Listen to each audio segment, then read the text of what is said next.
Welcome to your channel Preparation for All #64. Dear learners, it is your channel. তোমরা যারা D.El.Ed part 1 2024-26 সেশনে পড়ছো, তোমাদের মনে একটাই কোশ্চেন যে এক্সাম কবে হবে, এখনও তো নোটিফিকেশানই আসলো না। হ্যাঁ, এটা নিয়ে সত্যি যেটা মনে হচ্ছে যে এক্সাম কিন্তু জুন মাসে হওয়ার আর কোনো সম্ভাবনা নেই। এক্সাম হয়তো জুলাই মাসের শেষের দিকে লাস্ট উইকে চলে যেতে পারে, অথবা আগস্ট মাসেই কিন্তু এক্সাম হওয়ার একটা সম্ভাবনা রয়েছে। কারণ নোটিফিকেশান এতদিন এসে যাওয়ার কথা ছিল, গভর্নমেন্ট নতুন ওয়েবসাইট তৈরি করেছে, সেখানেও কিন্তু কোনো রকমের কোনো নোটিফিকেশান তারা এখনও পর্যন্ত আপলোড করেনি, এবং কোনো ধরনের কোনো আপডেটও পাওয়া যাচ্ছে না যে এক্সাম জুন মাসে হবে বা নোটিফিকেশান এখনও তো আসলো না। সেই জন্য যা মনে হচ্ছে তোমরা হাতে আরও কিছুটা সময় প্রিপারেশান নেওয়ার জন্য পেতে পারো। দেখো, আজকের ক্লাসে ইউনিট 8, 9 এবং 10 2 মার্কসের আমরা কমপ্লিট করে নেব, এবং ইংলিশ থেকে কিন্তু আমাদের 2 মার্কস কমপ্লিট হয়ে যাবে, এবং 7 মার্কস 16 মার্কসের কিন্তু question already important question answer কিন্তু আপলোড আছে। তোমরা প্লেলিস্ট থেকে এই ডে 1 থেকে ডে 35 যদি দেখে নাও, ইংরেজি নিয়ে তোমাদের আর কোনো প্রবলেম হওয়ার কথা নয়। আর যদি কোনো ইম্পর্টেন্ট কোশ্চেন 16 বা 7 মার্কসে দেখো যে প্লেলিস্টে মিস হয়ে গিয়েছে, তাহলে অবশ্যই তোমরা আমাকে সেটি কমেন্ট করে জানাতে পারো। আমি যত তাড়াতাড়ি সম্ভব সেই কোশ্চেনের আনসার দিয়ে দেব। কিন্তু তোমরা না দেখেই কিন্তু অনেকে কমেন্ট করো যে এই কোশ্চেন নেই, এই কোশ্চেন নেই, সেগুলি কিন্তু অলরেডি আপলোড আছে। তাই বলবো সবগুলি দেখার পরেই কিন্তু তোমরা বলবে, না হলে একই জিনিস কিন্তু বারবার করে আপলোড হয়ে যাবে, সেক্ষেত্রে তোমরাও বিভ্রান্ত হবে এবং সময়ও অপচয় হবে। তাহলে দেখো, ইউনিট 8, 9 এবং 10 থেকে আজকে গুরুত্বপূর্ণ কোশ্চেনগুলো করে নিলেই কিন্তু আমাদের মোটামুটি ইংলিশের জন্য আর চিন্তা করা লাগবে না। First question, what is the difference between task and activity? Task এবং অ্যাক্টিভিটি এর মধ্যে পার্থক্য কী? Here are two key difference between a task and an activity. Task কি? Most specific and goal oriented. Task হলো একদম স্পেসিফিক, বিশিষ্ট কিছু, এবং একটা তার নির্দিষ্ট লক্ষ্যমাত্রা আছে। It usually refers to a single clearly defined piece of work to be completed. এটা কি? এটা হলো কোনো একটা নির্দিষ্ট কাজ বা একটা কাজের অংশ যেটা কমপ্লিট করতে বলা হয়, নির্দেশ দেওয়া হয়, সেটি কিন্তু টাস্ক। আর অ্যাক্টিভিটি কি? একটা লেসন শেষে যে অ্যাক্টিভিটি, তাতে কিন্তু ভ্যারাইটিস টাইপের কোশ্চেন থাকে। এটা কিন্তু ব্রড মানে কি? প্রশস্ত, তার কিন্তু অনেক প্রশস্ত। আর টাস্ক হলো স্পেসিফিক কোনো একটা কিছু। And many includes multiple task. একটা অ্যাক্টিভিটির মধ্যে কিন্তু বিভিন্ন ধরনের টাস্ক থাকে, যেমন ট্রু ফলস করতে দিল, এমসিকিউ কোশ্চেন, 2 মার্কসের কোশ্চেন, বিভিন্ন ধরনের অ্যাক্টিভিটিতে বিভিন্ন কাজ থাকলো। আর টাস্ক কি? যে কোনো স্পেসিফিক একটা, বললাম যে এই ট্রু ফলসগুলো করো, যে কোনো একটা জিনিস, স্পেসিফিক কোনো কিছু। It refers to general action or set of action. এখানে কি থাকে? সাধারণ কিছু কাজ থাকে বা এক গুচ্ছ কাজ থাকে, যাকে অ্যাক্টিভিটি বলে। ওরাল কমিউনিকেশান কাকে বলে? Oral communication refers to the process of exchanging information, ideas, messages through spoken language. Spoken ল্যাঙ্গুয়েজে কোনো কিছু তথ্য, আইডিয়া, মেসেজ, বার্তার আদান প্রদানই কিন্তু oral communication. It involves the use of verbal and non verbal cues. এর মধ্যে যেমন ভার্বাল মৌখিক এবং কিছু নন ভার্বাল কিউজ থাকে, সেগুলো কি such as tone of voice, facial expression, আমরা মুখের বিভিন্ন এক্সপ্রেশন দিয়েও কিন্তু অনেক কিছু বোঝাতে পারি, গেস্টার, অঙ্গিভঙ্গি, বডি ল্যাঙ্গুয়েজের সাহায্যেও কিন্তু কোনো শব্দ ব্যবহার না করেও কিন্তু কোনো ইঙ্গিত দিতে পারি। সবগুলোই কিন্তু ওরাল কমিউনিকেশনের মধ্যে পড়ে। To convey meaning and interact with others in real time, আমরা কিন্তু এইগুলোর সাহায্যেও আমাদের অর্থ ব্যবহার করতে পারি, আমরা অন্যদের সাথে ইন্টারাকশান করতে পারি ইন রিয়েল টাইম, মানে বাস্তব জীবনে। Oral communication occurs in various context, যেমন including face to face conversation, মুখোমুখি হতে পারে, গ্রুপ ডিসকাশন হতে পারে, প্রেজেন্টেশন হতে পারে, interview, meeting and public speaking event, সবগুলোই কিন্তু ওরাল কমিউনিকেশনের মধ্যে পড়ে। এবার দেখে নেব what is the role of lesson plan. Lesson প্ল্যানের রোলটা কি in a language class? The lesson plan serves a road map for teacher, এটা টিচারদের জন্য কি একটা রোড ম্যাপ তৈরি করে দেয়, অর্থাৎ কোন পথে তারা এগোবে, কিভাবে তারা সিলেবাস শেষ করবে, প্রত্যেক দিন তারা কোনটুকু এগোবে, কিভাবে এগোলে নির্দিষ্ট সময়ে সিলেবাস কমপ্লিট হবে, তার একটা রোড ম্যাপ। গাইডিং দেম, তাদেরকে গাইড করে, কাদেরকে? টিচারদেরকে গাইড করে, থ্রু দ্য ইনস্ট্রাকশনাল প্রসেস, এই প্রসেসে, এই সিলেবাসের মধ্যে একটা তাদেরকে গাইড করে। সাপোর্টিং স্টুডেন্টস লার্নিং, স্টুডেন্টদের শেখার বিষয়েও কিন্তু এটা সাপোর্ট করে। ফ্যাসিলিটেটিং, মানে সুবিধা নিয়ে আসে। এফেক্টিভ টিচিং অ্যান্ড লার্নিং, পড়ানো এবং শেখা দুটোর ক্ষেত্রেই কিন্তু একটা এফেক্টিভ টিচিং এবং লার্নিং এক্সপিরিয়েন্স তৈরি করে ইন দ্য ল্যাঙ্গুয়েজ ক্লাসরুম। ভাষা শিক্ষার ক্ষেত্রে যেটা যেমন টিচারদেরকে উপকার করে থাকে, তেমন লার্নার শিক্ষার্থীদেরকেও উপকার করে থাকে, কারণ একটা সিস্টেমেটিক ওয়েতে টিচার পড়ান যাতে পুরো সিলেবাসটা কভার হয় এবং স্টুডেন্টদেরকে বুঝতেও সুবিধা হয়। পরের question, what is the importance of wall magazine in developing proficiency in communication? Wall ম্যাগাজিনের গুরুত্ব কী? Wall magazine serves a valuable resource for developing proficiency in communication by providing authentic language material, promoting reading and writing skill, facilitating communication and interaction, fostering cultural awareness, encouraging creativity and expression, and building a sense of community within the classroom.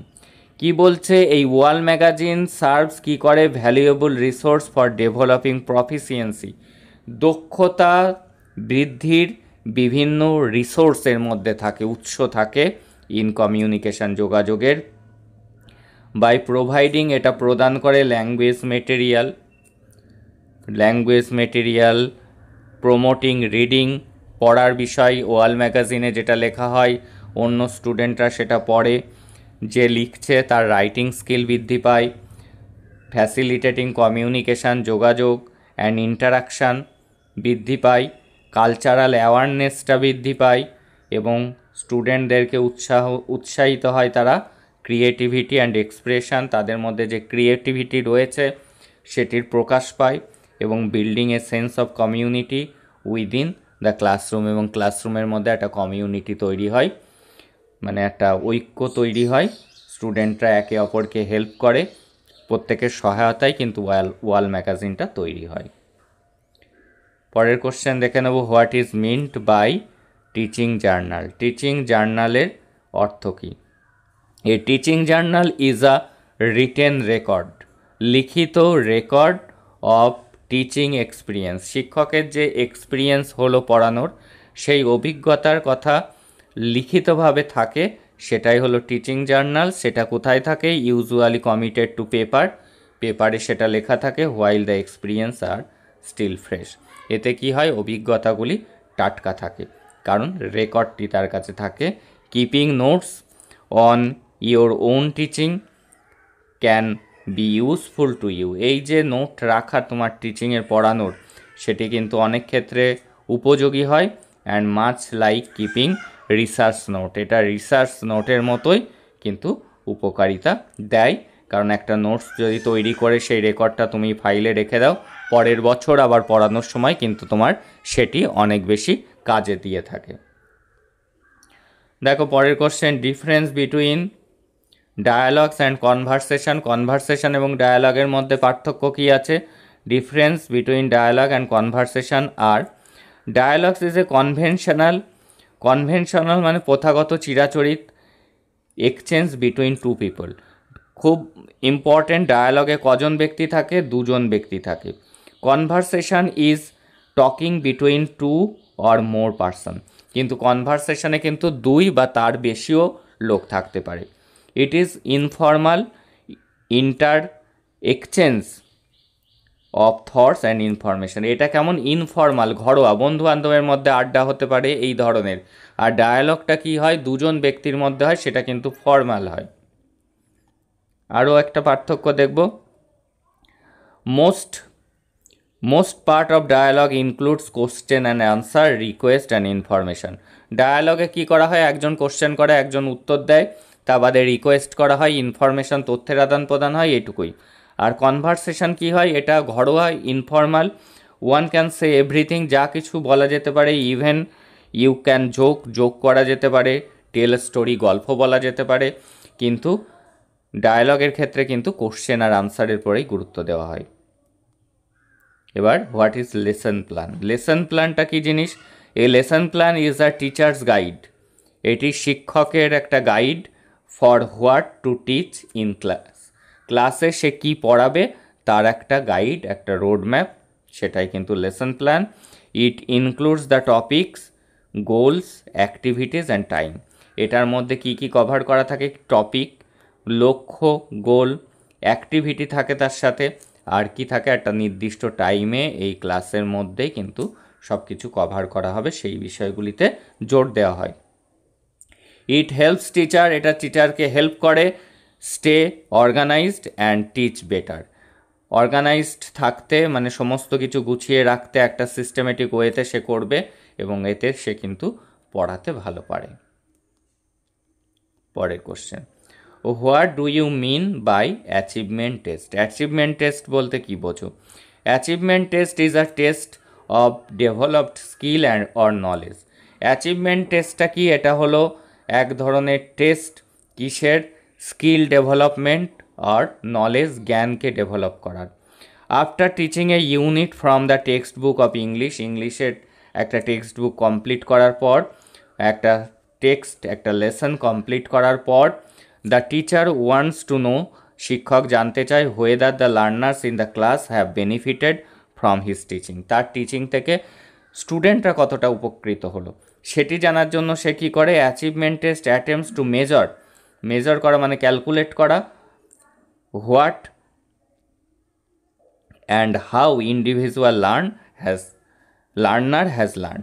এই যে ক্লাসে শিক্ষার্থীরা অর্থাৎ স্টুডেন্টরা কী শিখেছে এবং কতটা শিখেছে সেটা একটা শিক্ষককে জানতে সাহায্য করে এই অ্যাচিভমেন্ট টেস্ট। যখন একটা লেসন শেষ হয় সে একটা ছোট্ট টেস্ট নেয়, যার মধ্যে থেকে সে বুঝতে পারে যে তার টিচিংটাতে স্টুডেন্টরা কতটা উপকৃত হয়েছে এবং স্টুডেন্টদের যে তারা কোন স্টুডেন্ট কতটা শিখতে পেরেছে সেটা সম্পর্কে টিচার ওয়াকিবহাল হয়। পরের question, what is the difference between micro teaching and macro teaching? আগে দেখে নেব মাইক্রো টিচিং কী করে? মাইক্রো টিচিং হলো ইজ আ স্মল টপিক।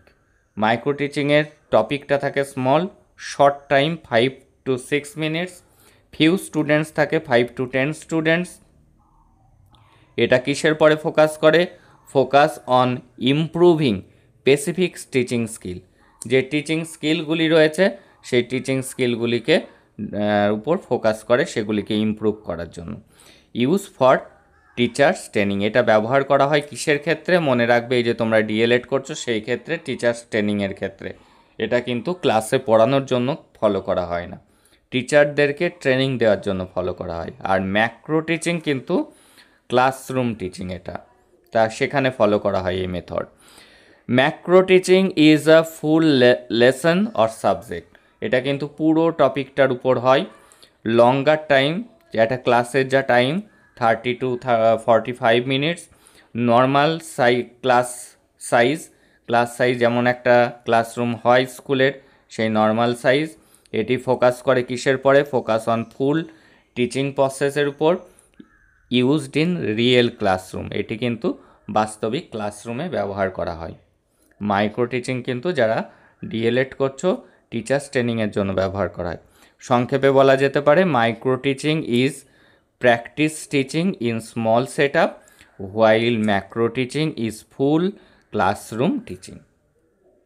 এই আজকে আমাদের ইংলিশের 2 মার্কস কিন্তু কমপ্লিট হয়ে গেল। ধারাবাহিকভাবে যারা ক্লাসগুলিকে করছো বা যারা পরে জয়েন করেছো, প্লেলিস্ট থেকে যারা পরপর ধারাবাহিকভাবে ক্লাসগুলিকে দেখছো, তারা নিশ্চিন্ত থাকতে পারো, তারা কিন্তু এক্সামে 80% প্লাস মার্কস তুলতে চলেছ। এবং তোমরা হাতে আরও একটু সময় পাচ্ছ, সেই জন্য বলবো যারা একটু পিছিয়ে রয়েছো সেই চ্যাপ্টারগুলি তোমরা কভার করার টাইম পাচ্ছ এবং একটু সময় নষ্ট না করে সেটি কিন্তু করো।